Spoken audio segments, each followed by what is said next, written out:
Hello viewers, welcome back to our channel. It's me Siri. ఇవాళ video వచ్చేసి గోకరకాయ egg fry చూసేద్దాం రండి. ఇంకెందుకు ఆలస్యం, ముందుగా స్టవ్ వెలిగించుకొని కళాయి పెట్టుకోండి. అందులో 2 టేబుల్ స్పూన్ ఆయిల్ వేసుకొని తాలింపు గింజలు కూడా వేసేసుకొని బాగా ఫ్రై చేయండి. అలాగే ఇప్పుడు ముందుగా కట్ చేసి పెట్టుకున్న 1 మీడియం సైజ్ ఆనియన్ అయితే వేసేస్తున్నాను.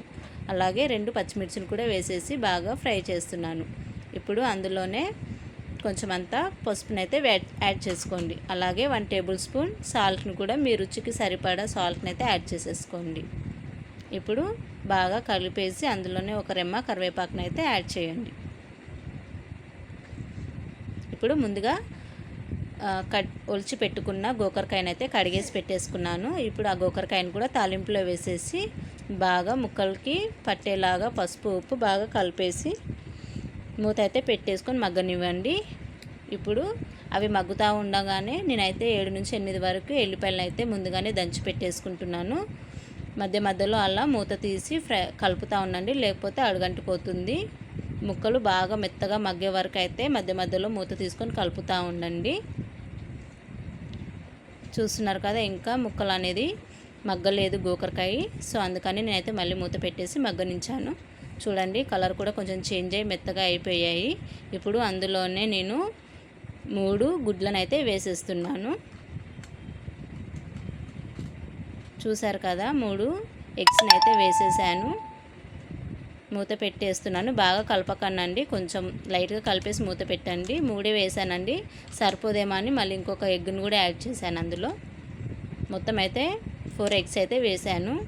ఇప్పుడు మళ్ళీ ఒకసారి మూత పెట్టుకొని మగ్గనివ్వండి.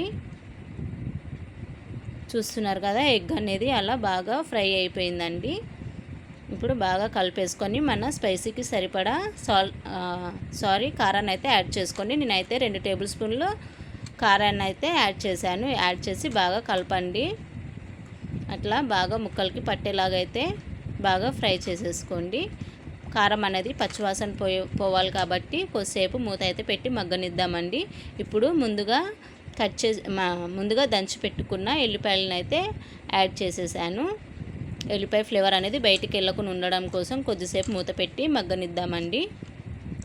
చూస్తున్నారు కదా, ఇప్పుడు లాస్ట్గా ముందుగా కడిగి కట్ చేసి పెట్టుకున్న కొత్తిమీరని అయితే యాడ్ చేసేసాను. ఎంతో ఈజీగా ఉంటుందండి, చాలా అంటే చాలా టేస్టీగా ఉంటుంది. అంతే అండి, గోకరకాయ ఎగ్ ఫ్రై అయితే రెడీ.